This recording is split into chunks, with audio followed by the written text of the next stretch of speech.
monthly event where eminent speakers and panelists would be discussing policies of current relevance. So for today's talk, our topic is CSR, or Corporate Social Responsibility in India, Policy, Performance and Potential. And this talk is arranged in collaboration with Office of the Dean ACR. Now I invite Professor Satish Agnihotri, Head, Center for Policy Studies, who will also be chairing this session, to the dais.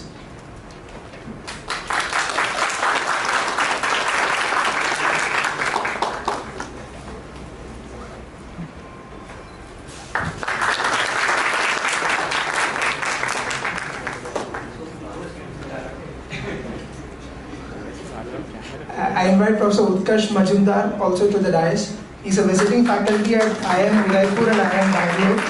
He has done a detailed research on the CSR performance of different Indian companies for 3 years.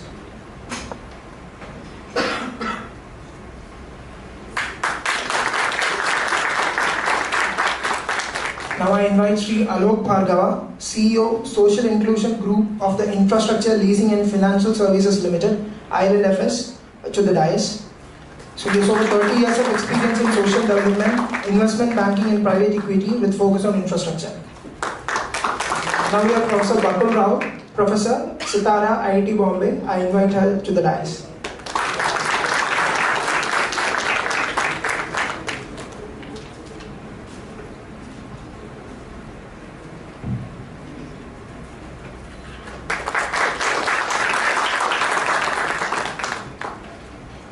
Now I request Professor Agnihotri to kindly initiate the session. Thank you.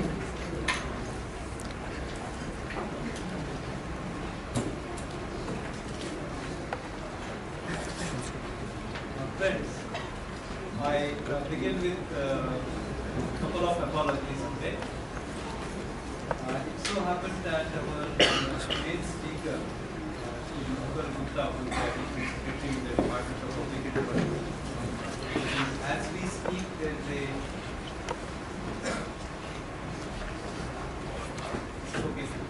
Can you hear me at the back? Right. So as we speak, I think there is some medical emergency for which he is with someone in a hospital in Delhi. So there was no way he could have come on Skype. Our backup option was that he would have made his presentation on Skype. One option was he would have taken the 1 o'clock flight from Delhi and he would still have made it. Both those options will not be exercised. What we will do is we will run his presentation. There are about 17 slides in all. That will give us a flavor of how CSR is and the role of CSR is perceived from the government side. We luckily have with us Professor Utkarsh Majumdar. He has done some seminal work on the performance of top 200 companies on the CSR, and his report on 2013-14 was published last year. And why I said luckily, his report of 14-15 has come literally fresh from the oven. Am I right, Utkarsh? Within last 1 week. So I think what he will be presenting will be relevant both from the point of view of its topicality, and it will also be important from the point of view of the view from the other side. I mean, so Madhukar Gupta would have looked at it is from the Department of Public Enterprise viewpoint, and Utkarsh will probably give us the other view.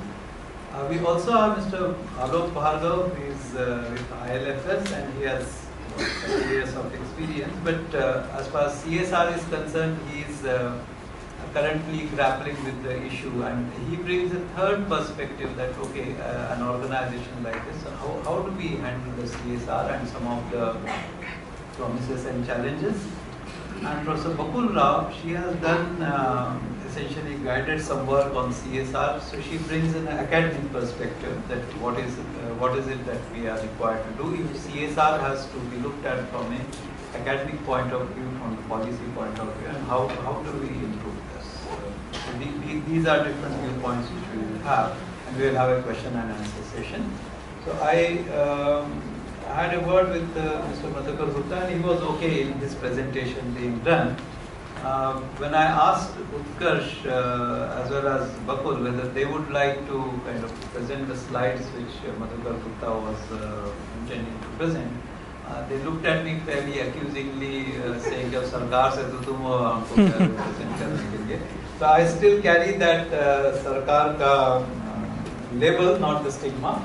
So I thought I'll try and do justice to what Madhukar has said. I'll not elaborate much. I mean, what I'll be saying will not be view of the Department of Public Enterprises, but there is certain interesting experience on CSR which I may share as we go along. Because I am currently grappling with this very ad hoc issue, कि पैसे हैं करना क्या? So I happen to be on some of the CSR boards. So we'll just go ahead with there are two presentations which Madhukar had sent. One was the position on CSR, what he calls the legal position as it is, and the other one where he was raising his concerns and his challenges. So we'll take the two presentations one by one. Okay, so in the first presentation, now these are not my statements, so don't hold them on to me, hold me on to them. But it's factual that for the first time anywhere in the world, corporate social responsibility has been made mandatory through legislation in India. Now this includes companies, private companies as well as public sector entities. This is the provisions for CSR are there in the section 135 of the Companies Act. For some of you who might not be up to date with this, Companies Act has been recently amended, and this is the new Companies Act. There is a particular schedule which enumerates the activities which can be taken up under the CSR. Section 135 amended Schedule 7 and the company's rules. Usually what happens, there is an act which which has the maximum rigor. Then there are things which are specified in the schedule which keeps changing, and then there are rules which elaborate it further. Some of you may like this practical information, why something should be in rule. It's easier to change it, whereas if something is in an act, you have to go to Parliament every time. So quite often people who are smarter will say this as elaborated in the rules amended from time to time. So these are the three things. This came into force on 1st April of 2014. No intention of fooling anyone. It's just that the financial year begins on 1st of April. That's one of the reasons probably why the present government is thinking of a new date for a financial year. By the way, our cooperative year is 30th June ending. So if you look at cooperative sector, then they are very familiar with 1st July as the starting date. So now this is the first year of implementation of CSR by companies under the Act. Criteria is given that the company should have net worth of so and so, or the turnover of so and so, or the net profit of so and so. So it's just a matter of detail.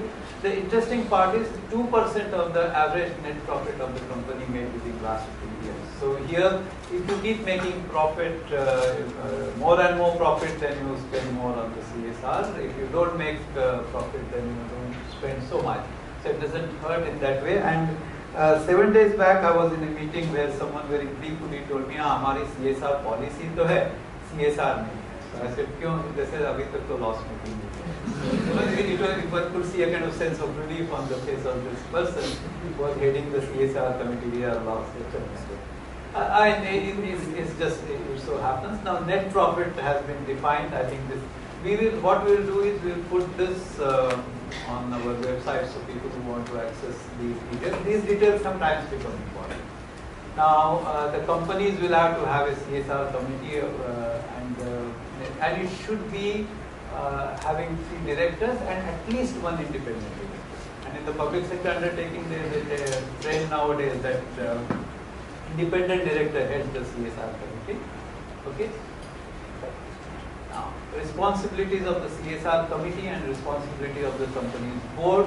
The new Companies Act has put a lot of responsibility on the directors as well as independent directors. So people are fairly, looking at these things with trepidation. And at least in the public sector undertakings, I have heard this statement and I have made this statement myself. कि CSR पे CAG का report तो आएगा ही आएगा. And then you will have the CAG paras which will then ask you a question that why is it that a particular company which has nothing to do with UP has projects after projects in a town in UP. I'll not tell you the town in UP, and then the cat comes out of the bag that it was constituency of so and so. So we will have some fun on our hand. But then the CSR committee does this, and you can hold the CSR committee and the independent directors responsible if something is not going right. Company's board's responsibility have also been indicated, and the company's report is supposed to indicate what we are doing in the CSR. For public sector undertaking, there is one more additional point, that there is also an oversight by various parliamentary committees. So खर्चा नहीं हुआ, then there are a number of people in that committee saying यार वो मैं तो बता रहा था मेरे constituency में लंगर खुलवा दो, वो नहीं किया आपने. So that's one worry which private sector doesn't have, because I think one of the speakers was just mentioning that they said, hang on, we needn't spend the money in a hurry, let it spill over to the next year, but we will do it, a better quality job, hopefully. Activities that can be covered. Activities, you see, in professing good ideas, I think you can't beat Indian bureaucracy. So every right word in the lexicon which will be there, wahan hoga, eradicating hunger, poverty, malnutrition, promoting healthcare, education, employment enhancing skills, and you name the word and you have it here. If anyone has doubt, please look at it later on and come back to me saying, ye word to reh gaya. I'll try to see that the schedule is amended to include that as well. Activities outside the purview of CSR, this is essentially to, people realize pretty early in life that, we know how to go around the law. Actually we don't need a strong mass to, basically deflect the electromagnetic fields. We know how to bend those. Okay, so there are things like activities that benefit the employee of the company or the family. That means meritorious student of all the workers will be given a stipend of 1,000 rupees per month. That's it. But they are saying no, that's not your CSR. One-off events like marathon, etc. I am not very sure why this was kept out, but probably this would be a good way of, then every big, political or non-political, would like to have a marathon on his or her birthday. So probably that was avoided. Expenses incurred by companies and contribution to a political party. Activities undertaken in pursuance of its normal course of business and flowing out of budgetary profits or from the balance of the CPAC to Prime Minister's Relief Fund. In fact, Prime Minister's Relief Fund has been excluded from the purview of this. State Chief Minister's Relief Funds are still not. And I can give you example of one specific company, I won't name them, and they very happily donated 50 or 60 crores or something to Nepal in the earthquake, and suddenly they realized that this doesn't qualify under CSR. The money has been spent though, because it doesn't take much, you just write a check and give and you report that CSR has been done. But that is not allowed. Method of implementation, you can either do it yourself or get it done. These are the two standard management techniques, so I will not spend much time on that. But for public sector undertaking, there is a MOU system where the performance is evaluated. So in that MOU system, the CSR has a weightage of up to certain marks. But I think more than the MOU weightage, I think the public sector undertakings are more bothered about what the parliamentary committee says. People had said, can we have tax exemption? So there is no specific tax exemption on this. But on this topic, I think with the team business and finance result, I would not like to say much. If they have any specific nuance to be brought out, I think there is good comments.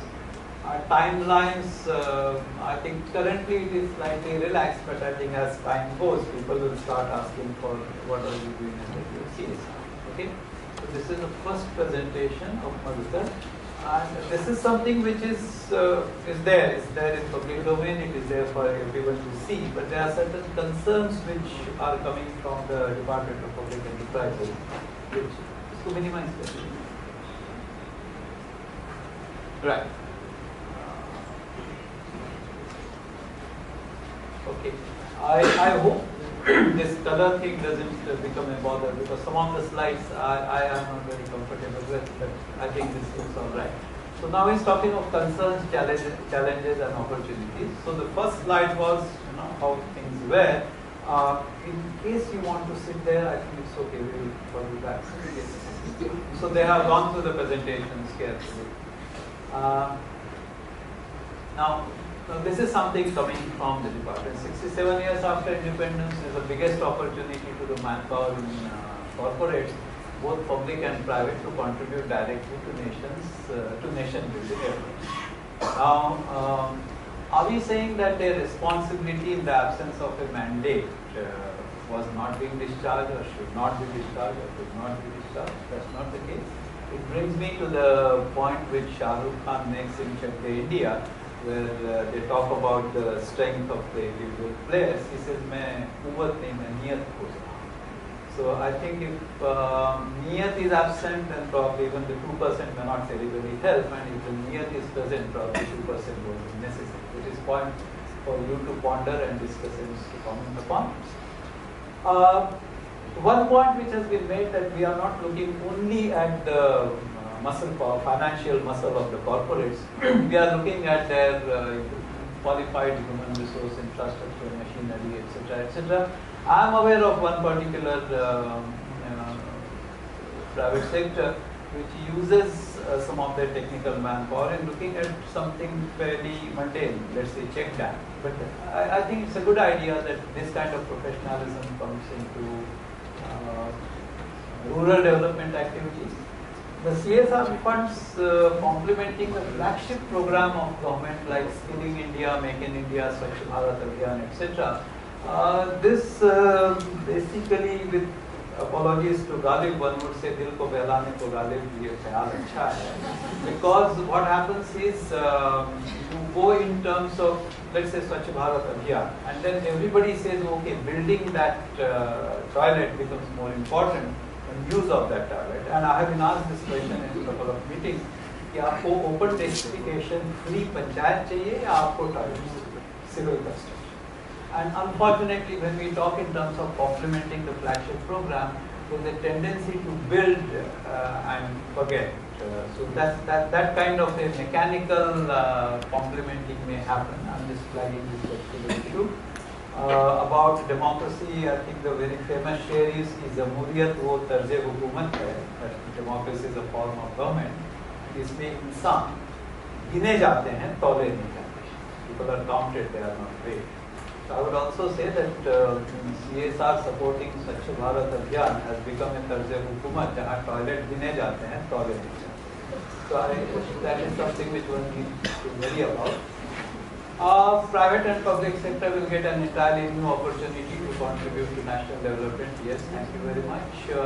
Cost-effective solutions. Yes, if the private sector comes in, then there are chances that they will look at the cost aspect very meticulously, hopefully, and you can do it for the deprived and section and inclusive growth.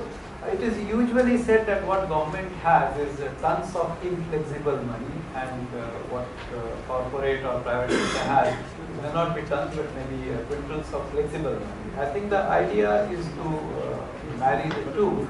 So what happens is smart people always go for taking the chunk of inflexible money from a government program and then meet the gap. Classic example is Akshay Patra, which takes about 60% from government, but the rest of it, which requires a lot of flexibility, innovation. That's a very clear case that when the two come together, it can be good results. They can address dual purpose of growth and sustainability. One is not terribly sure about that. The funds are revolving funds. This is one thing. In CSR fund, you don't have the tension of 31st March ho gaya to kya hoga. The money can move into the subsequent year also. Otherwise, what happens typically with government funds is from April to January, ideas chase money.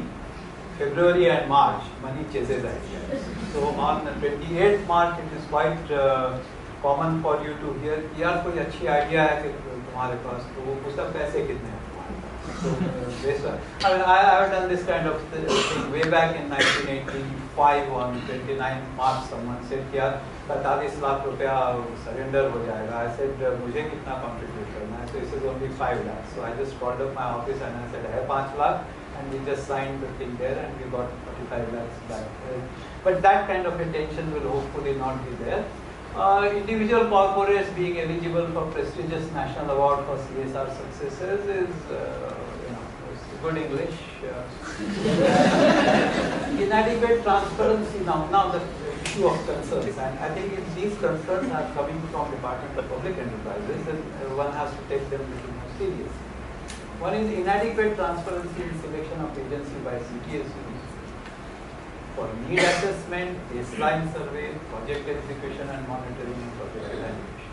Question is whom are you selecting? There's a lot of arbitrariness, but in a way there is certain caution which people are also exercising because again of that fear कि 3 साल बाद जब CAG का para आएगा तब क्या करेंगे? So while like public sector has to balance in terms of what the political boss says, private sector sometimes have to balance in terms of what the boss's wife says because of her perceptions about social work. So it could worry both the sectors. Currently there is one-time yearly discourse about CSR by companies. So now this is a point which DPE is talking about. Concurrent reporting. In concurrent reporting, there is also the issue of is it desirable and possible. Possibility is one part of the story. It could probably be the desirability could be other part of the story because there are areas in our country where people could misuse this particular provision of concurrent reporting. Or can we have a quarterly reporting? I think the reporting quarterly is something which is known in corporate sector and under public sector. So there could be a stipulation which may come in that you have to keep a quarterly progress, which could be some kind of a dashboard.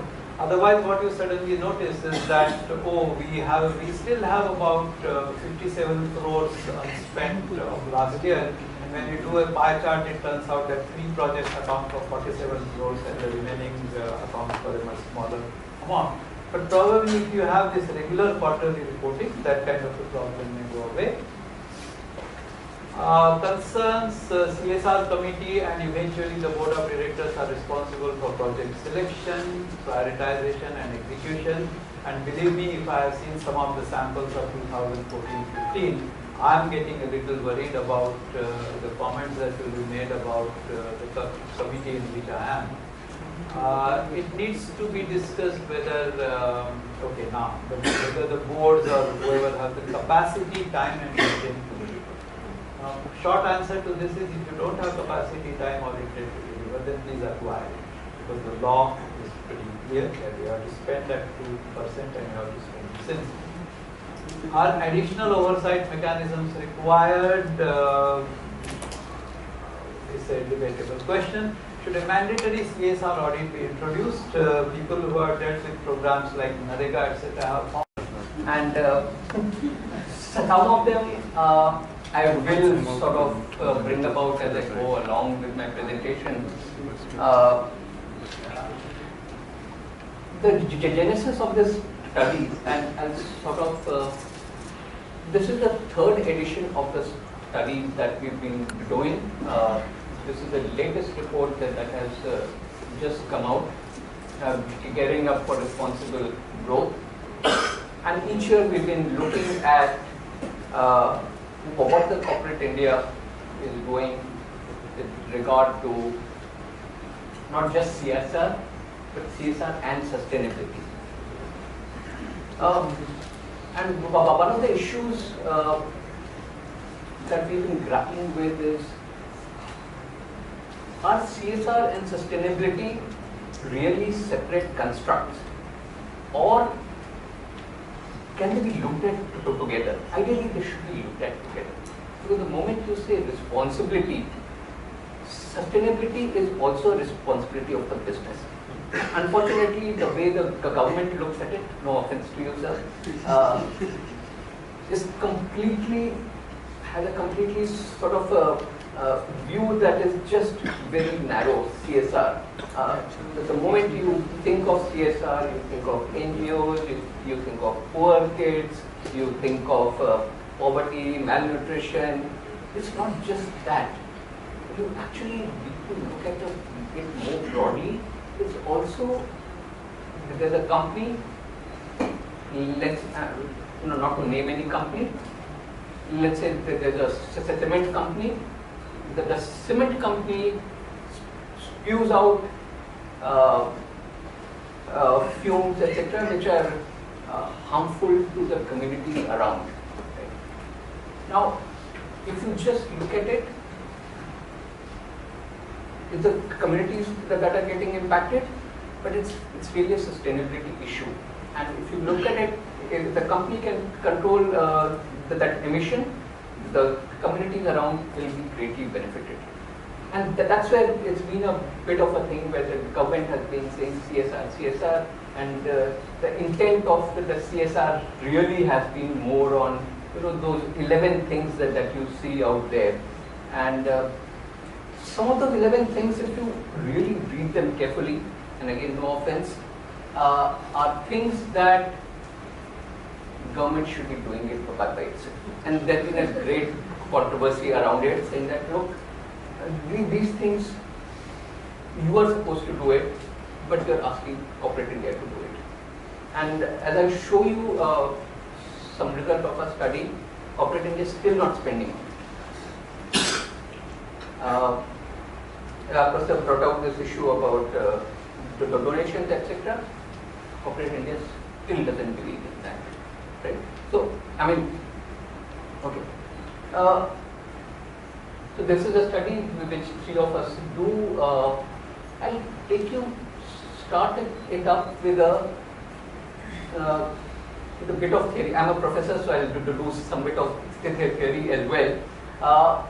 There is this thing called a virtue matrix by Roger Martin. I don't know how many of you have come across this. It talks about what is known as the civil foundation, and it is essentially instrumental in nature. The civil foundation comprises of customs, norms, laws, and this is typically broken up into two parts. One part is what is called choice. So companies or individuals, whoever you look at it, has a choice in doing something or not doing something. On the other side is something called compliance, where some laws are framed, like the CSR Act, and you have to comply with the Act. So some of these customs, norms, etc., they get converted into laws and companies.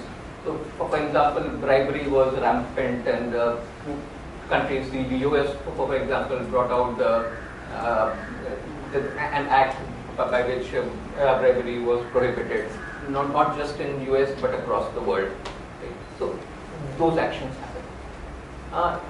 There is a strategic frontier where companies undertake actions, and including CSR and sustainability actions, that lead to increase in shareholder value. So when you say, what does shareholder value have to do with CSR? Right? You do good work, your brand improves, your shareholder value improves. Okay. Then there are activities that companies do which are part of the structural frontier, where companies undertake actions of their own volition. This is a risky area because if you do something and it's obviously cost attached to it and nobody else follows up, then there is likely to be an erosion in shareholder value. Companies keep moving between this and this depending. So it could be a structural issue in the sense that you decide to reduce your emission level, and since you decide to reduce your emission level, nobody else follows up, you end up incurring all the cost. nobody else does.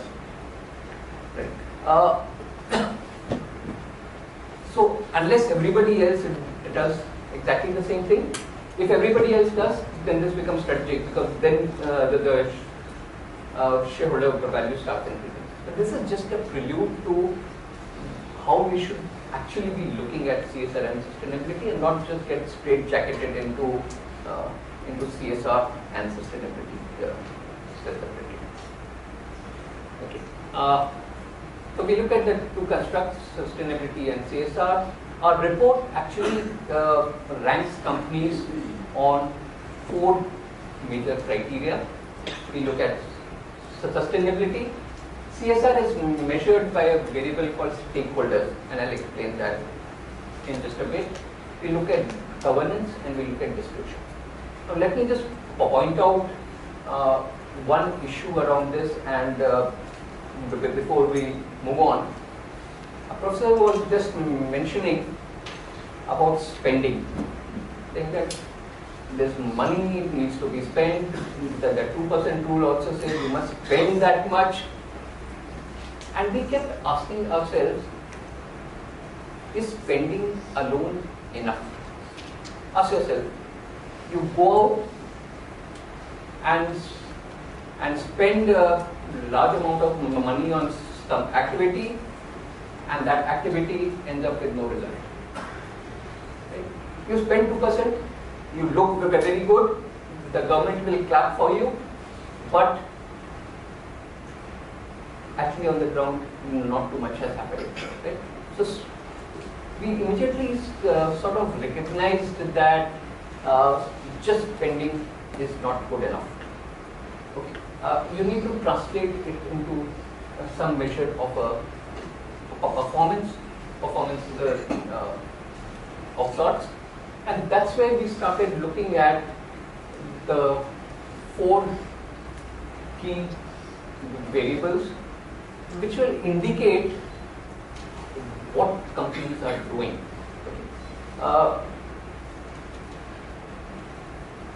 So I'll take you a bit through the methodology, and then we'll jump into results. We are essentially ranking companies on governance, disclosure, stakeholders, and sustainability.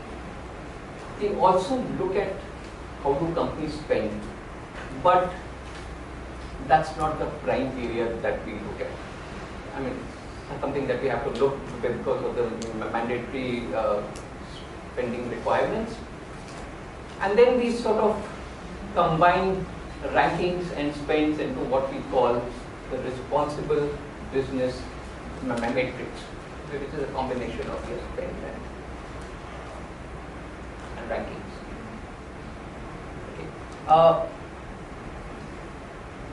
And sort of take you through the methodology, and then I'll come back, because we do this study each year, and there's some changes that happen between year and year. But so we start with top 200 companies in the 500 list. Economic Times brings up a list of top 500 companies. We take the top 200, and then we invite companies to participate in the study. So all those who fill in the nomination form, and if they meet the criteria and list. So, for example, the base level of a company. So the 200 company in the 200 list would have a revenue of something like 5,000 crores, and then you have a company with 500 crores that comes in and applies. We probably won't accept it. Okay. So 17 such companies got added to the list. So we had a total sample of 270 companies. We have no means of judging what the companies are doing. One of the options that we had was to go and talk to companies and try to figure out what the companies are doing.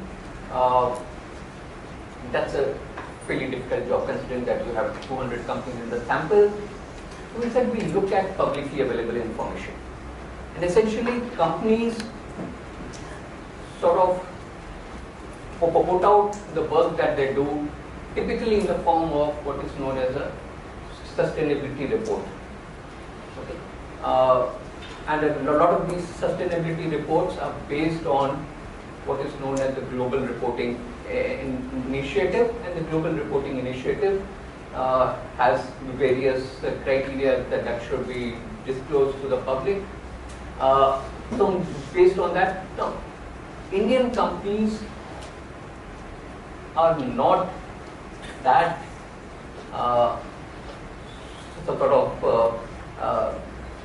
not that many companies actually end up bringing out sustainability reports. Okay. So we also looked at, there's a requirement for bringing out what is known as a business responsibility report. Top 100 Indian companies are mandated to bring out the business responsibility reports. So if you don't have a sustainability report, we look at the business responsibility report. Otherwise, we look at the annual report. Okay, and in the worst case, we look at the company website. Our first preference is to look at the sustainability report. Okay. So sustainability report will list out all the work that the company is doing, and we do a content analysis of these sustainability reports and try to figure out what these companies are doing. So what do we do? So we have these 4 criteria. We assign weights, and these weights were assigned on the basis of what is known as the Delphi study. We approached a number of academics and companies and asked them for what the weight should be. They sort of led us to this sort of a configuration. And essentially they said, look, sustainability is becoming very important to us. And this probably has a bit of a background that the Paris Accord has really been pushing companies. So they do believe that sustainability is going to become fairly important in the time to come. So that's why the weight for sustainability is actually high. Last year, I think we had sustainability and stakeholders both 35. This year, they believe that stakeholders should come down and sustainability should go up. The governance is at 20% and disclosure is at 15%. And then you have the details. You can look at the presentation or download the report and take a look at them.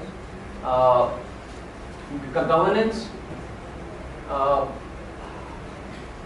is about the setting up of the CSR board, etc. What are the structural things that are involved there? Disclosure, how forthcoming are you with respect to the work that you do? Okay. A lot of companies get very upset with our ranking and say,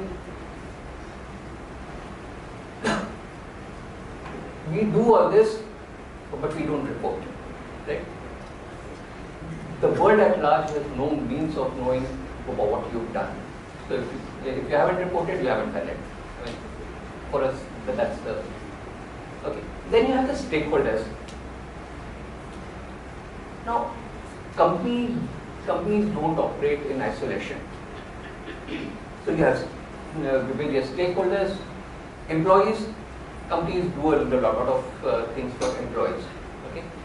The CSR Act or the CSR rules essentially exclude all that. Okay. Customers, what kind of initiatives can you take for the customers? Let's take the case of drunken driving. Right? If you can educate the customer that drunken driving is bad, okay, that is in some sense a CSR activity. It also helps you in building your brand and sort of helps you in being a responsible business. The community initiatives are fairly straightforward, and supplier initiatives. Not only are you being responsible, are you also helping your supplier being responsible as well? Most of us tend to just believe that a company should do things for itself, by itself. The communities around the plant, its own employees, do some bit of work, but it's actually, if you look at it, it should be far more broad-based than what it actually is. Sustainability typically looks at issues around waste, water, energy, etc. Okay. Methodology was simple. Our analysts do a content analysis of the sustainability report. So they read through the sustainability report. We have a set of 70-80 criteria. They see that there is either a presence of a particular criteria or an absence. So we essentially score it either 1 or 0. So you may have scores like 1, 0, 1, 1, 1. You get a score of 3. You got a 3 out of 4. If the weight of a particular component is 10, then the score assigned is 7.5. Right? So it's essentially based on what the company is doing. So essentially, you are looking at a wide range of activities that the companies do.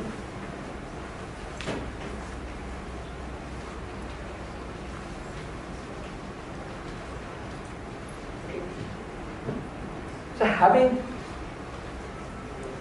arrived at the number, we also have cross-checking amongst the analysts just to ensure that somebody isn't giving away extra marks to somebody. Okay. We also split our data into either manufacturing sector or service sector, public sector or private sector, and the industry groups which are broadly based on gigs, except that we slightly modified it to meet our needs. Okay. This is looking terrible out here, but Tata Steel heads the list. Actually, if you look at it, among the top 100 companies based on our scoring methodology, Tata Steel, Tata Power, Tata Motors, and Tata Chemicals. 4 Tata Group companies come in the list. Okay. So essentially, they sort of sweep the tables. In terms of public sector enterprises, there is only one, which is Bharat Petroleum Corporation, and they seem to do well on account. Okay. Mahindra was the top ranking company last year, but they dropped down to number 4 in our list. One of the interesting findings was that we look at a sample of 217. But if you look at beyond the top third companies, they perform terribly. Okay. Which essentially tells us that apart from these 70 odd companies, or in the worst case, we can take about 100 odd companies, below that, focus on CSR and sustainability is rather weak. Okay. If you actually look at the numbers, fairly interesting. The average value for the governance is 15.57 for the top third. For the bottom third, it drops down to 6.34. Okay. Disclosure 11.29 to 0.25. Disclosure is absolutely terrible in the lower ranked companies. They simply don't disclose much. Okay. Stakeholders is about a third. Okay. Sustainability is about a sixth. Right. So one very interesting result that we have out here. I'm not getting into standard deviations right now, but standard deviations also tell a story. The fact is that look, just the top third companies that really score well on the 4 parameters that we have.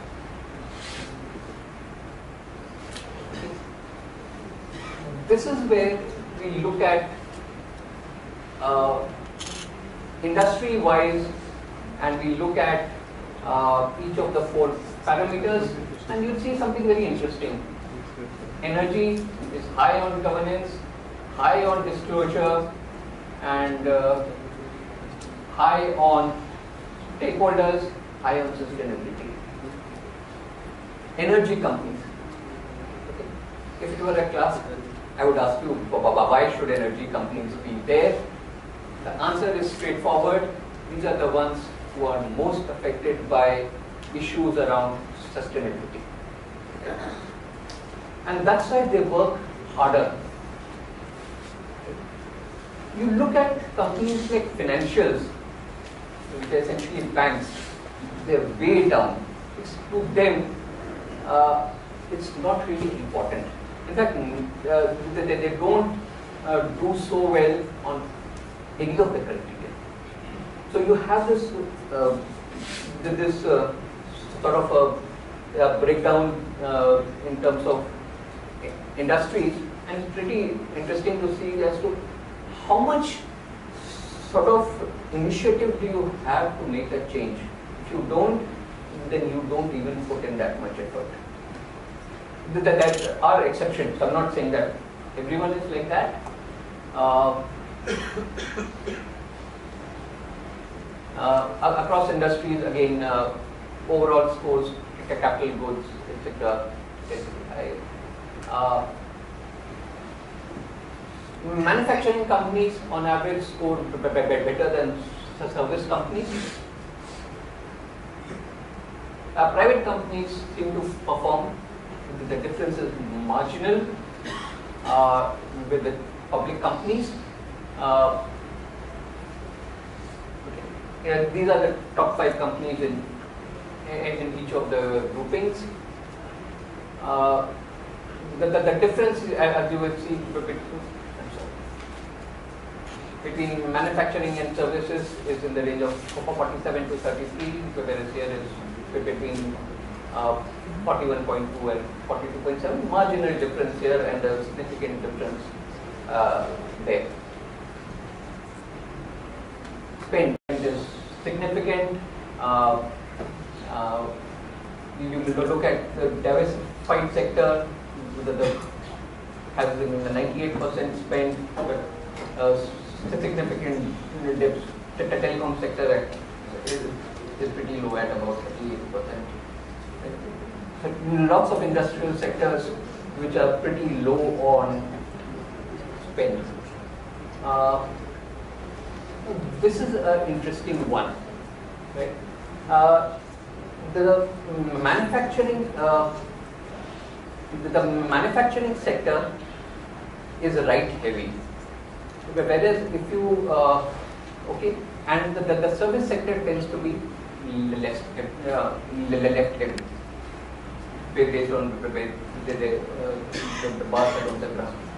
And it's quite interesting because again, even on spending, manufacturing industries do realize that they need to spend and they spend. Public and private, again, more than 200%. There seems to be a significant gap between public and private companies.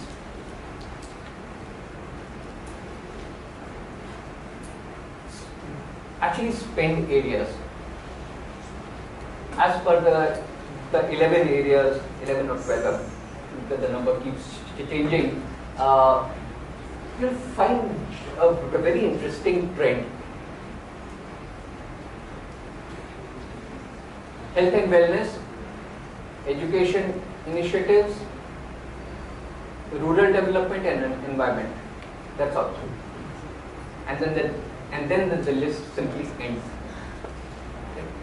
And these are the areas where companies have been investing in the past and they've continued investing.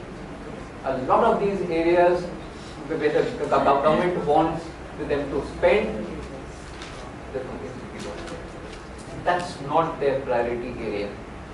Right? And somewhere I think in the government policy it should get reflected that companies are not interested in spending in these areas and shouldn't really get pushed. Okay. One of the other things, and some more logical thing, is that government's push towards two areas, Swachh Bharat and solar, has really gone through. In the sense that the government has pushed and the industry has complied. Now, there has been a lot of activity, there has been a lot of spend in this area. How effective that spend has been, we have no means of establishing. We can say that they've done work here, that they do work in the area, or they spend in this area, but that's an open-ended question. Climate change and related issues are becoming very important for companies. Unfortunately, they are not part of the CSR norms, so to say. Like, so you will still see that companies are sort of looking at these norms, etc., and are trying to sort of push towards them. Okay. So you have some of these initiatives like CDP, GHG accounting, inventory, clean development mechanisms. Okay. So companies and certain industries are sort of focusing on these areas as well. Okay. Also, there is greater focus by companies on things like renewable energy programs, water management programs, building up green supply chains. So your entire supply chain should get green, in the sense that it should become more sustainable. Okay. So those are some of the key interesting things that that the companies are doing. Finally, I just spend a couple of minutes talk to you about this responsible business metrics. Where I look at the spend on one side, because we have the spend data, and we look at how much score a company has scored. So where the spend is high and the score is low, is the area where we call low efficiency. You spend, but it has not been spent efficiently because you scored poorly. Okay? That's money down their drain, so to speak. Then you have companies who are starting out. They spend low and they score low. Then you have companies who spend high and score high. We call them pace setters. They're the ones who are really pushing it forward. And those who spend low and score high are the smart ones. They're able to get a bigger bang for the buck. So essentially this has been arrived at by taking the median value of the score, median value of the spend, and I have the four buckets out here. So what companies need to do is to look at where they are placed in this matrix.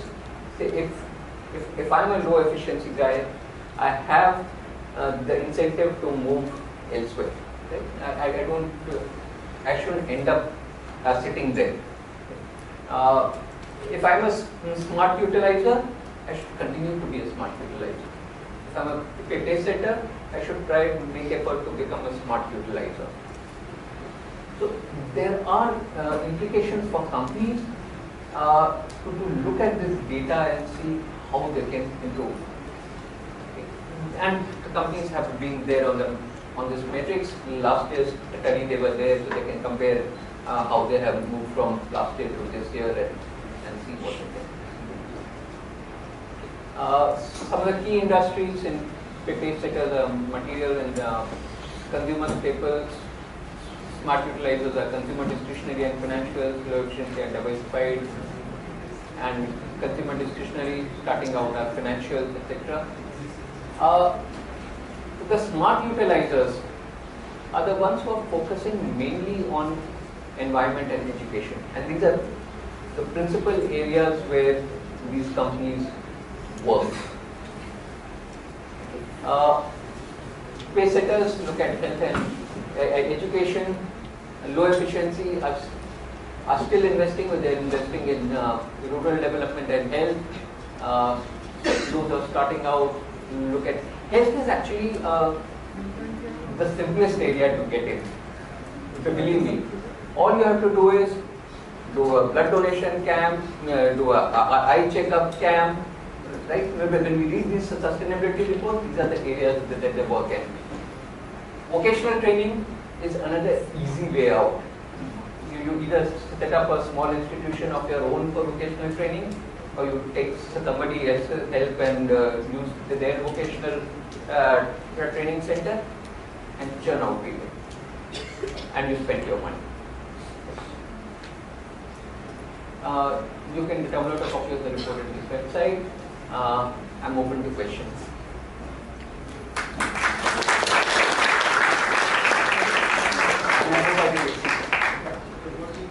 We can take the questions once both the other two discussants have their comment. So we'll now go on to the.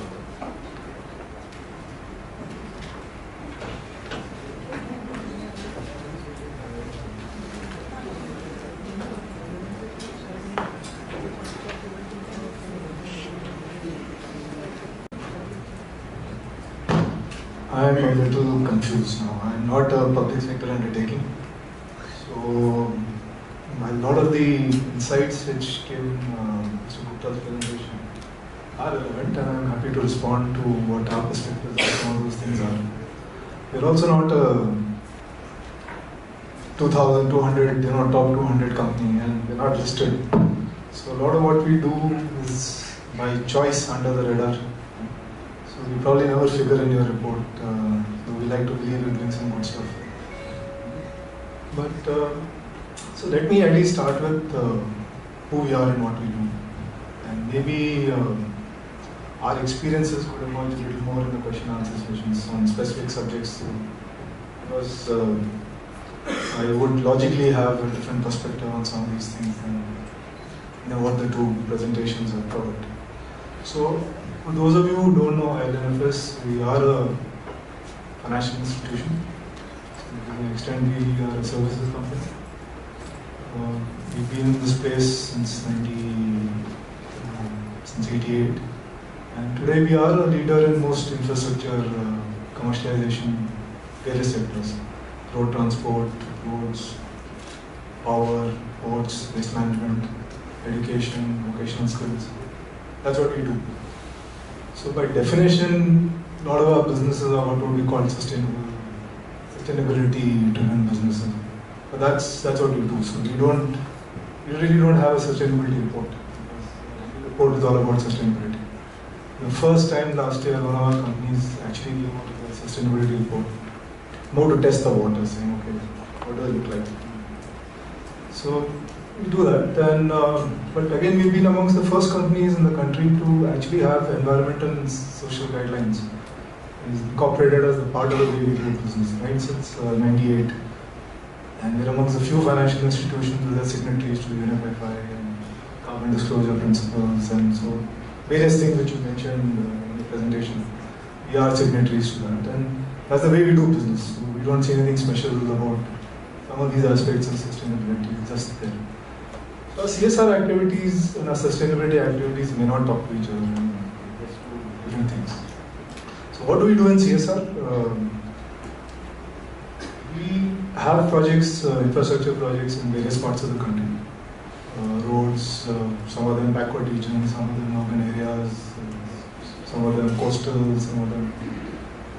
So we typically go do a little bit of analysis in each one of these areas as to what are the major challenges in these respective geographies. And then sort of prioritizing, okay, these are budgets, this is what we can spend. What is it that we think we can have the most impact on? So while we have an overall theme of income enhancement, and therefore we do focus a lot on vocational skills and employment-linked vocational skills, and livelihood programs for farmers, women, agriculture productivity, etc. We also do a whole range of stuff. So for example, we just completed a project on open defecation-free village. We're working a lot on highway safety because we are a road company, so we're doing a lot of stuff on highway safety. And some of the opportunities which are covered in the first presentation, we are, let's say, flexible capital. So we do try to do innovative stuff. So for example, on this highway safety, people using our roads come from anywhere. So I have a road, let's say, between Balasore and Orissa, Kharagpur. I don't control who's using the road. I don't control his skills. I can't train the person on driving. What we can do, however, is try to see how the response time in case there's an accident can be mitigated and minimized on the road. So we've gone systematically, identified volunteers in the villages along the road and trained them on first response. And we put their cell phone numbers all along the highway. In case there's an accident, someone can reach out and so it's not technology innovation, but let's say it's a little bit of process innovation. So between technology innovation, process innovations, we do this. Again, because it's not a closely held company, we have the flexibility. Our board decides. We don't normally come under the pulls and pressures of a public sector undertaking. But yes, we do have to deal with the local administration in other places. So if 90% of our budget is spent based on directions of the CSR Committee, 10% of the budget does, maybe more than that, does end up getting spent because someone is insisting he was toilet more. So there again, we try to be careful in what type of toilets. You make sure the water is there. You make sure the ventilation. You make sure the sewage treatment. Otherwise, we will not do it. So we do. Therefore, if you ask me across those, 11 sectors, 10 sectors in that Schedule 8, we're probably working in at least 7, 8 of them. With the emphasis being on seeing what can be done on income. And last year, especially, we added water because we found that a lot of the geographies we're working on. We're working in about 19 geographies across the country on CSR activities. We have found water scarcity is a major challenge, and they're one or two places where excess water is a major challenge. So both of them have its own problems. So income enhancement, water are two larger themes. We are working in some places in the backward regions, and that's because those where our infrastructure projects are. And we do face serious challenges because we're not NGO in that sense. So we don't have implementation capability on the ground. So we are dependent on local agencies and NGOs. And in some of these places you don't find, or even if you find, so for example, same state of Orissa. I'll give an example. We started working with farmers who have very small land holdings and typically get flooded in the rains because the rain is excess. So the paddy crops would get damaged or they get flooded. So we started working on inland fish farming and scientific methods of English farming, inland fish farming, and working with the local NGO. This year we started 30 farmers, okay. Next year 150 farmers, pretty good. This year we've touched 500. And I know for certain that I can't go beyond this point with the same NGO because that NGO does not have the ability to handle any more than this. And even from 150 to 500, I know the amount of time and resources I'm committing from my team to give a backstop to these. So these are challenges we do face, but there are opportunities in this also. So to that extent, so I could relate a lot to Mr. Gupta's presentation. As I said, without having to worry about parliamentary audits and stuff like that, we don't have to worry about that. But yeah, we do get asked questions because most of what we do, the counterpart is government because all our projects, government concessions. So we do have to deal with government and administration. Therefore, we end up doing some of this stuff. So I think it's going to be easier for me to use on question answers and start tracking off what I know and what I don't know. So, but yeah, again, we do spend close to 2% of our money. It's not, obviously, again, not huge amounts like a Tata Steel or Tata Power. But we do spend. First year we didn't, because we didn't know what to do in the first year. It took us some time to figure out what to do. Last year was the second year practically. So there we were more or less at 2%. So again, I should be at more or less.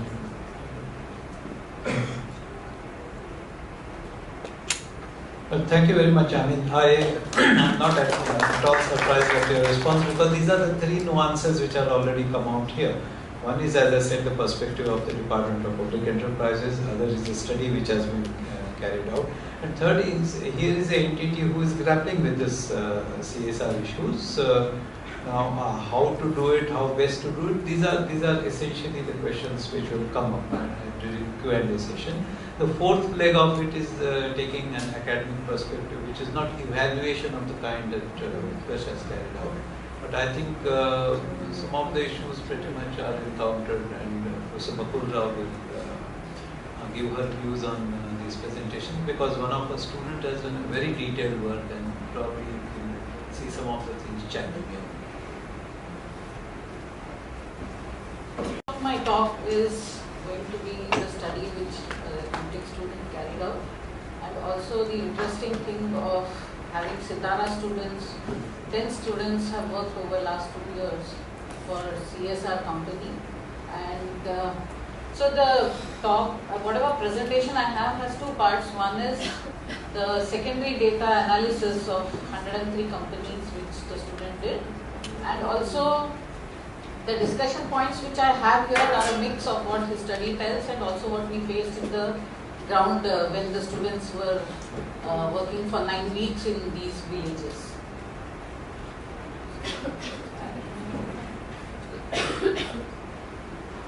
So I just had a one slide on how we can see the evolution of CSR which has happened worldwide.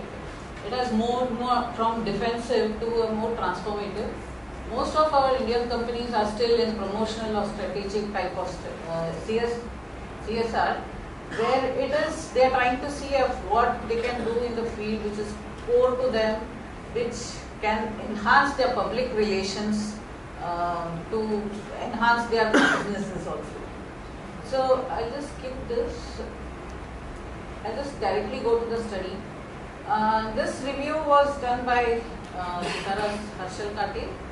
What he did was look at 103 CSR companies, again all public data which was available.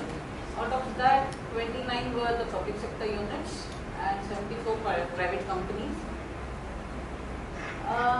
This slide was to see that what are the estimates of CSR budgets which will be coming into the field versus what are the sectors which were promoted under CSR and what are those programs which the government of India is actually promoting.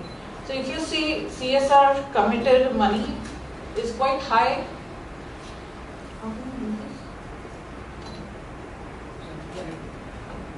So the CSR estimated amount is around 20,000 to 25,000 crores, and as of 2014-15, only 14,000 crores has been spent. But if you see the mega projects which the government has, like the Manrega, the Sarva Shiksha Abhiyan, you see the 4th one is the CSR amount which may come into the field through the CSR activities.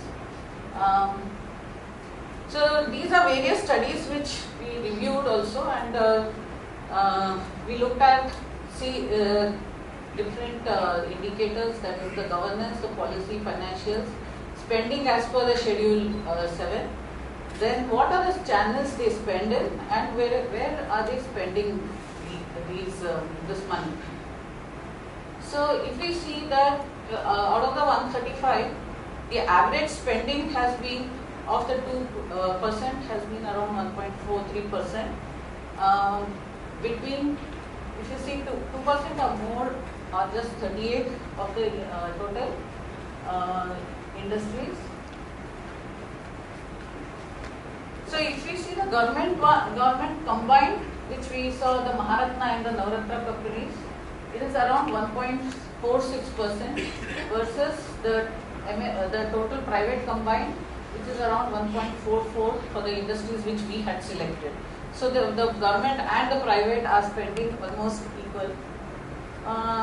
We divided the companies based on their capitalization, and obviously we saw this trend that the small caps are much lower, whereas the upper mid cap are spending 1.5% of the CSR. When we looked at the policy, we saw that the compliance, 5% of the CSR reports, 5% of the companies do not have a CSR policy in their public domain. 42% of companies have not reported one or more of the details which are required as per the reporting. 34% companies are silent on the treatment of the surplus which is there. In terms of compliances, 53% companies have given details, 24 companies have conducted 4 or more CSR committee meetings, while 50% have had 2 or fewer. companies, 97% of the companies have a board level CSR committee, with just 46% companies having an independent director. Channels through which they do the spending, we saw that 251 of a number of the companies have got to implementation agencies. So while the companies are directed to report, there is no reporting required for the NGOs. Like said earlier, that we do not know where the money is finally getting spent. The reasons why the companies gave that the money was not spent, 9% have said there's no reason, they have not mentioned in their reporting. But they require more time to plan is what 35% of the companies have said. So they are waiting to look at projects which are more implementable, which will actually take it ahead. Multiple reasons, okay, lack of documentation 1%. So what we see is the companies do need some time. It is too early on to plan. That's what most 35% of the companies are seeing. When we look at the website of Samman, which is a joint initiative by CII and Bombay Stock Exchange, there is a demand which the NGOs have floated. And as per the demand, the CSR companies could actually link up with the NGOs. And if you see the demand which the NGOs have put in, again, the most of the projects which they are asking for, which they can do in the sectors, are education comes first, livelihood and health, whereas the other are quite low. So it means that the NGOs who are going to actually service this sector, are going to provide the projects, are also not in certain sectors. They are very keen on those projects like education and health. And like said earlier, that these are projects which they can do easily and just get carried up, just show that they have done the work. This is the blow up of the subsectors which the NGOs have showcased. If we see now where are those NGOs placed versus where are the companies placed. So if we see the registered NGOs on that website who are going to promote the project, maximum is in Maharashtra. And again in Maharashtra, if you see the Mumbai total is 52 out of 196 projects. So again this thing of who are the poor who are going to be catered and where are they placed is other thing to be looked into. So coming to the discussion points. So the Act recommends that activities should be taken in the welfare of the poor section, but it does not define who is the poor. The company has to decide. They have to define that this is the poor we want to cater to. The law specifies list of activities, but there are no guidelines on how to implement these activities, and that's why the industries want time to sit and think that how do we want to plan it. Under what condition? It doesn't say that take up these conditions. These are the conditions which needs to be catered even in every sector. So it does not talk about under what conditions can you take up what projects. Should we be taking up education projects in Mumbai, or should we be taking up in some rural area?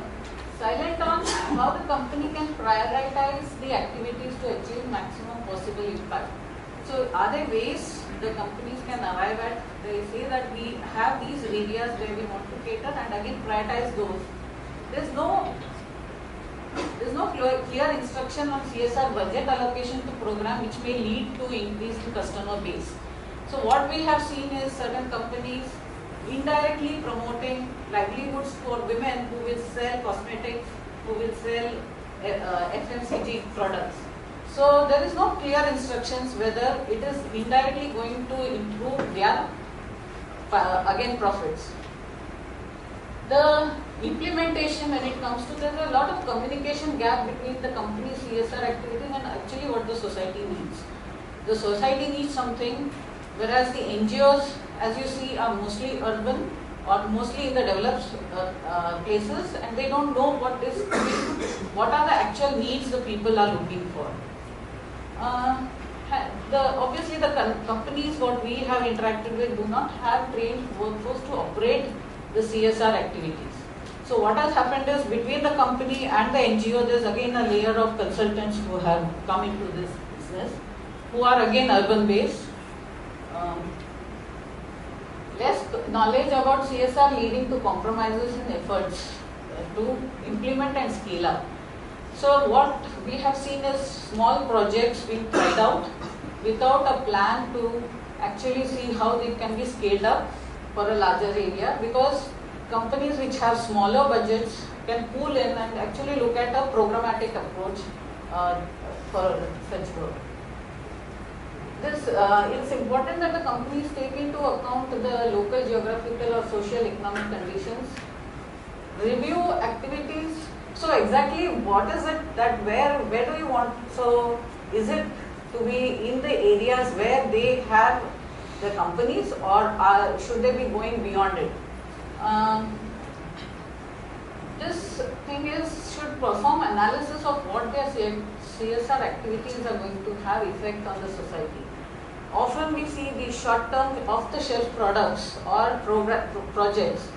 Should this companies be looking at long-term projects like enhancing the water availability in the region, or should we are seeing companies which distribute school bags, and that is what is done under education. So this short-term and long-term thing the company has to decide to, and that's the challenge most of the companies will face when they are going to implement these projects. The external challenges which we have seen is there is a lack of interest from the local community, because they don't know what is this CSR going to come in, or at the most they have that this is free money coming in, some distribution happens and then we will take it, and there is no actually relation built up between the company and the local people. There is no availability of well-organized NGOs in the remote and rural areas. Actually, like Professor Agnihotri said, that where the need is, you don't have people working there, and you have work being carried out in areas which do not need that facility to that extent. There is a local need for capacity building for local implementation organization. Again, the NGOs who implement may not be the actual people who are on the ground. They again may be taking people who are local people, and their capacity building also needs to be built up. CSR initiative is more as donor driven rather than a local. So there are two systems in the village which we have seen where the CSR money goes in, and that has nothing to do with actual work which the local, the Gram Panchayat or the local PRI agency is carrying out. So should there be this link between actual programs? Should this indirectly be feeding into the programs, or should it be two separate initiatives? So it is still like the CSR people go, it is more of a donor giving something, and it is not received as local and ours. And hence the sustainability of those CSR projects is a question which we have to look into. Okay, and the company has to, as a result, they find it hard to decide whether they should participate at all in the medium and the long term. And also there is lack of transparency. Like I mentioned, that the NGOs are not bound to put their reports into public. It is what the companies tell that this is what the NGOs are doing. Okay. So one is, this is an idea which we looked at how to develop. In a particular project which will take some 1,000 villages, and we're trying try to get a better development outcomes. So what's the idea of this CSR? Can the CSR idea be rooted into sponsoring very well designed, professionally managed special purpose vehicle, which will deliver and which have some outcomes and so on? So instead of saying that please you invest in Marathwada and then you pick up some NGO and then put money in it, can there be special purpose vehicle with concrete objectives and plans which has room for professionals, and then the CSR money goes into it? So is that possible? Can we float such objects and expect funding? For example, we are taking World Bank funding for various special purpose vehicles, can they be operated in this way? I think if you ask me, there's a scope. There are a lot of companies, people like us, these are sectors some of us we understand because we're in the infrastructure space. Right? But there are a lot of companies that say, especially if you go back to the slide on companies, financial services, IT companies, who don't have that necessarily expertise or awareness of these sectors. They have the money because they're making profits. So if someone were to go to them with well thought out project, saying that look, let's say you go past the obvious, there's a need, all that you've done, right? And you say you well thought it out, some strong engineer has looked at it. There is this thing. I think there's a good chance of getting response. Now we do it at our own level at one. So for example, we're doing some work in Ahmednagar. There's a wind farm we have there, and we're doing some work around water in that area. And there are a couple of other companies who have their wind farms there, including the Tatas and CLP. And we've taken some of our projects and shown it to them, saying, look, we've done this. There's some evident success already. Would you like to participate in these? Now, what I'm doing is a micro scale of the idea which you are suggesting, right? So I think there is a scope. And because there are a whole number of players who honestly will never be able to figure out what to do with their money. No, so what does the law, what I want is that, can I start a company which is... No, law is fairly clear. You can do it yourself, you can get it done through a foundation, you can get it done through agencies which can execute it. So if the special purpose vehicle follows that, then the money can be given there. So it's again a question of either you do it or you get it done. The important issue which comes here is, and there are two terms that I use, pre-positioning yourself for credible implementable projects. I think that is something which is today lacking, and each company need not really put its heart and soul into CSR. For many of them it is, like if there's a good idea, let's do it. So this pre-positioning that space with good ideas, I think that is lacking. No, so can IIT start such a foundation which actually has, or some agency of IIT? IIT has to decide. Yeah. Sir, good evening. Sir,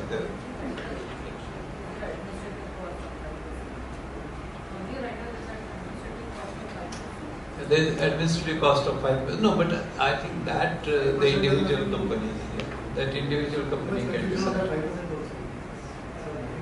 So I think there's a question over here. Okay. Hi sir, good evening. My question to you is are CSR activities mandatorily philanthropic or on a not-for-profit basis? Can we not have something like getting people involved in something like low-cost housing projects, or getting partnerships in maybe public hospitals or health center under the CSR? It's possible there are those 11 activities which have been given. I mentioned the classic case. Suppose some company decides that, okay, every year we will take 1,000 tribal children with thalassemia and we will fund their bone marrow transplant. Yes, it's perfectly acceptable activity. So you go through those 11 and then see, and low cost housing could be one of the areas. Yeah, I think over there.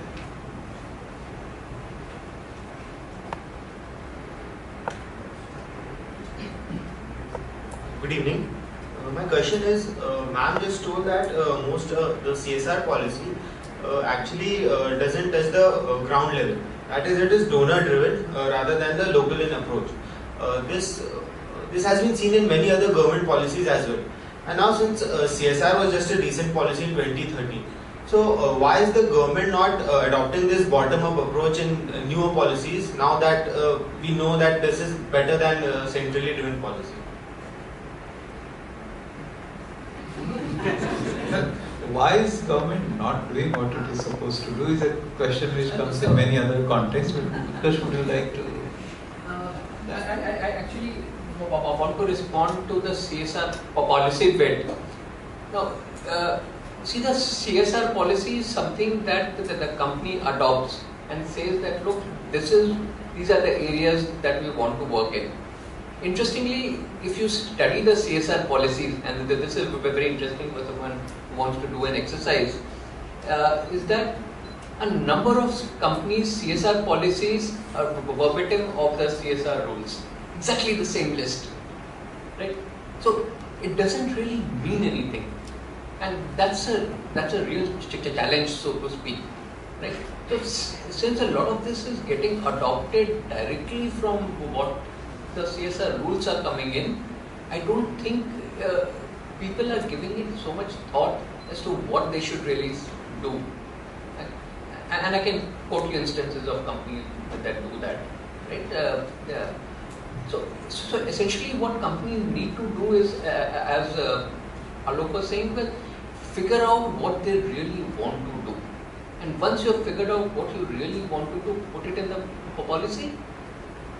I would even say, even if you don't put it in the policy and you still do it, it's a great thing. Because that's what you really want to do.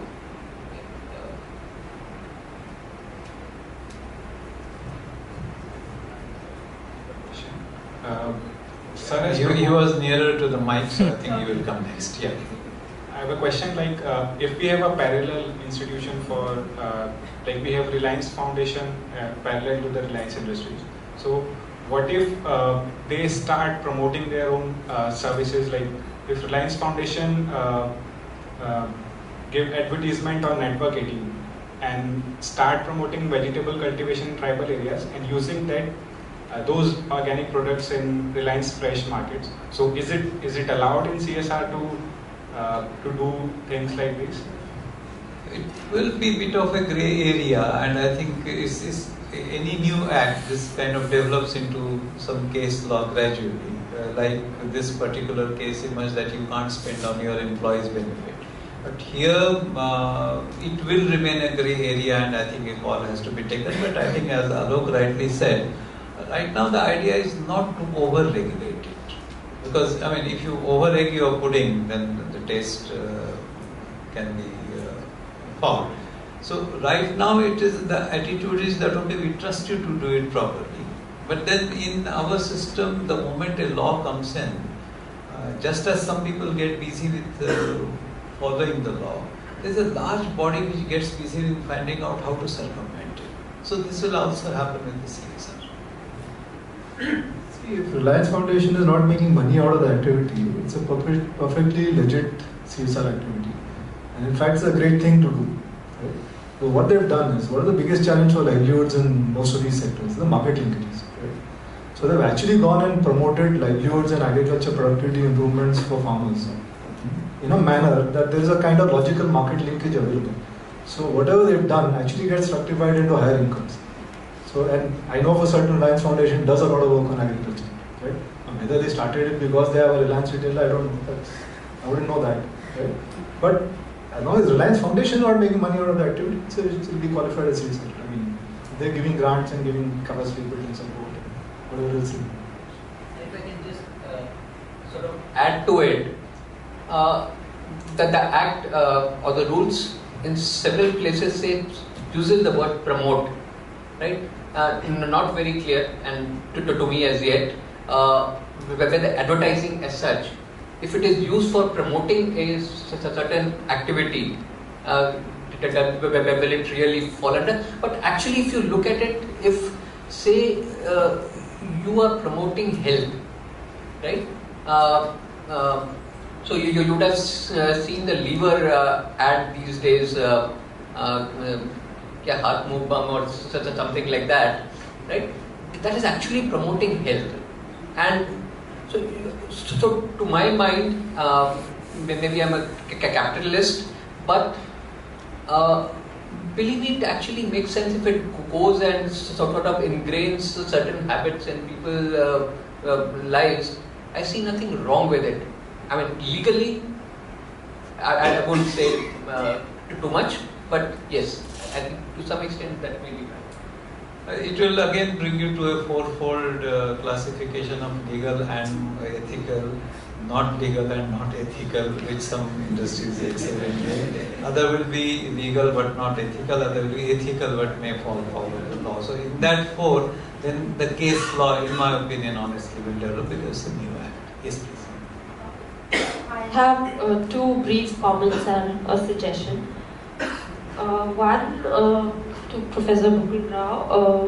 We also have to see the historical reason of skewness of civil society's presence in certain reasons. We can't just say that, okay, see it in isolation.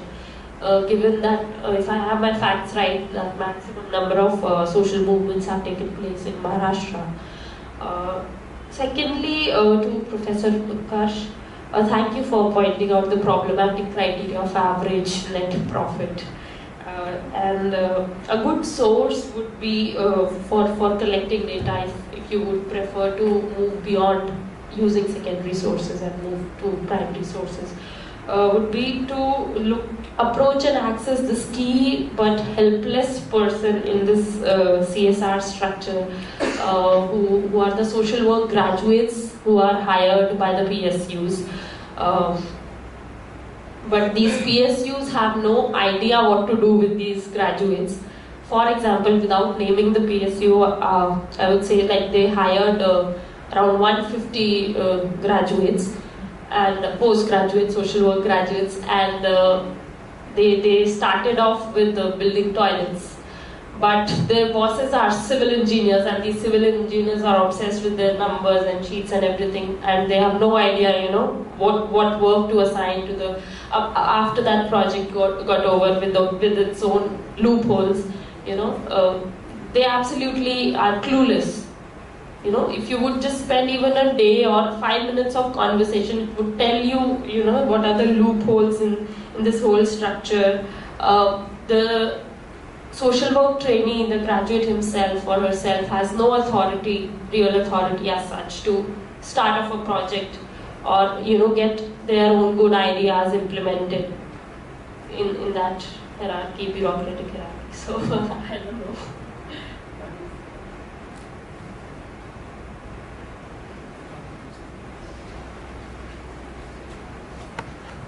I think we'll take the last two questions. Good evening. So this is a panel question. So the law says that the implementing agency necessarily should be a non-profit agency.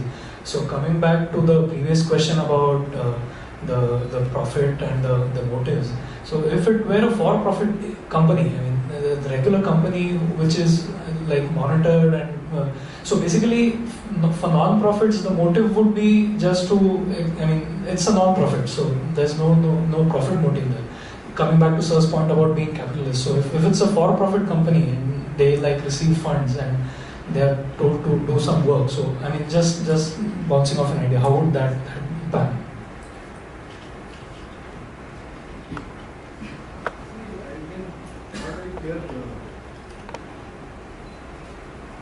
Of not-for-profit implementing agencies, we do a lot of work. And in a lot of cases, the service provider for a particular activity is a for-profit entity. So that's what we do. If we find an NGO has a competency to deliver a service, we use the NGO. And if let's say if I want to build a toilet, there's no NGO doing construction work. Right? Some private contractor only gets a mandate. So I don't think you should get too caught up in this terminology which is there in the act. Find the right service provider and let him do your work. See, the Act is saying money spent on a certain type of activity will be treated as CSR, right? So that's what's happening. I'm building toilets for a school. CSR, no hassle, no ambiguity on this whatsoever.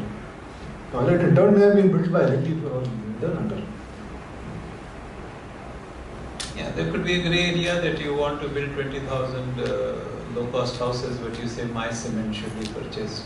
Okay. There will be questions, but I think these things will evolve in time. Actually, if you look at it, say for example, I am a company which has strong civil engineering skills, and there are check dams that need to be built. So why not you utilize those skills in building those check dams? Obviously there is nothing wrong. Why do I necessarily have to go to a third-party NGO and say check dam banao?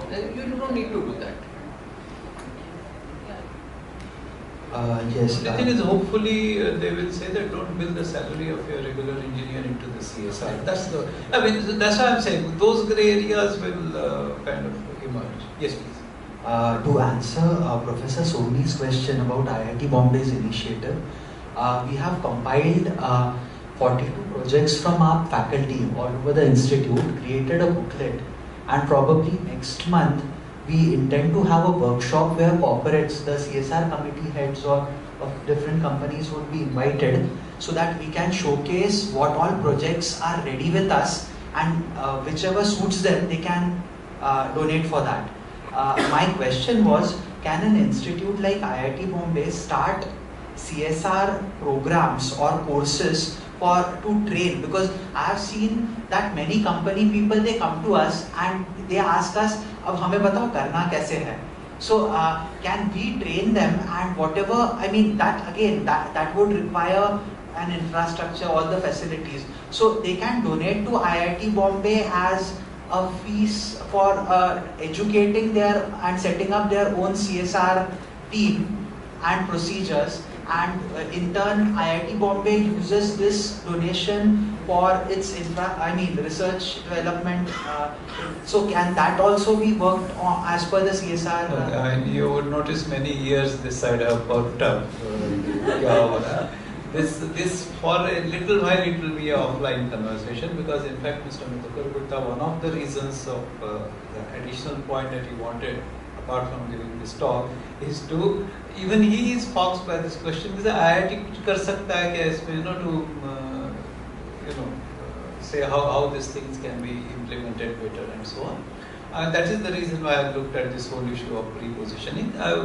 It's not just in CSR, but in our R&D, in our government spending. You see, there's a lot of money available for the seed. There's a lot of money available for the tree. It's the sapling phase, the scale-up phase. No, the example which he gave, they have done a particular project, shown that it is viable. Now he is saying to a couple of other people, can it be scaled up? And I think one of the smart ideas in the CSR domain would be, see which seed has germinated and it's grown, and it's going to become a tree. That sapling phase, if we support it, I think CSR impact will be felt. But then it is easier said than done, and that is again and again I am coming back to this whole issue of repositioning with credible, scalable alternatives. And I think many of the CSR companies which may be very cynical about it, they will still bite the bait. Last question, beyond. So, in the comparative analysis of companies, some companies do fairly well. So it is because of experience, because they have been doing area development and such programs, or because of different governance structure or some structural advantage they have. Okay, there are no really easy answers to that, and but a lot of companies which do well are the ones who have a good past experience of doing it, right? So Tata's, if you've seen my list, 4 Tata companies, right? They are all experienced, that they all have been doing it for a number of years, and hence they are on the top, right? A number of companies don't know what to do, and this is something which has been coming up again and again, saying that and somewhere somebody talked about trained professionals trying to help out. Now there are a number of problems there. One is lack of trained professionals. You have professionals, and it's what the companies have been recruiting. A lot of companies have been recruiting MSW students, saying कि ये CSR professionals हैं, right? They're not really the best people, because they don't integrate too well into the business system. So you need professionals who are not just good at understanding societies and cultures, but they are also people who understand business, right? So the ability to sort of do project management, understand financing, understand some element of marketing to government and other agencies, all those actually come into play. So if you ask me what makes a company great, it's actually a combination of factors, and mainly internalizing what really needs to be done. And once you know and you've internalized what needs to be done or what your key strength areas are, then you do well.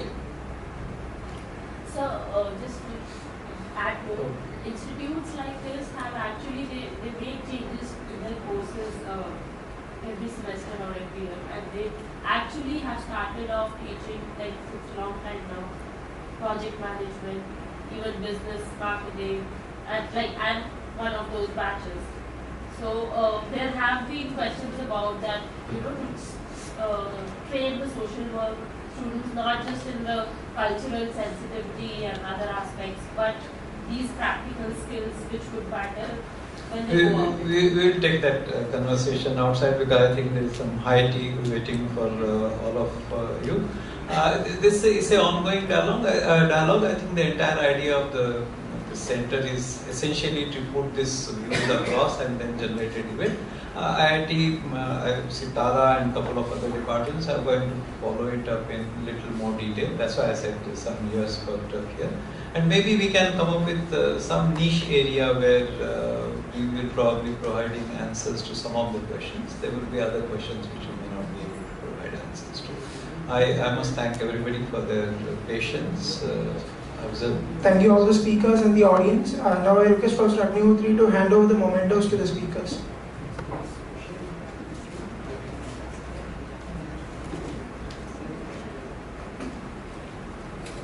Professor Utkarsh Majumdar.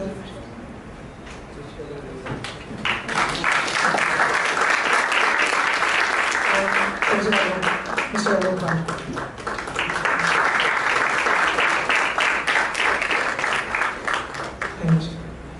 Okay, with that, I think we come to the end of this program. You are invited for the high tea outside. And just for your information, 27th October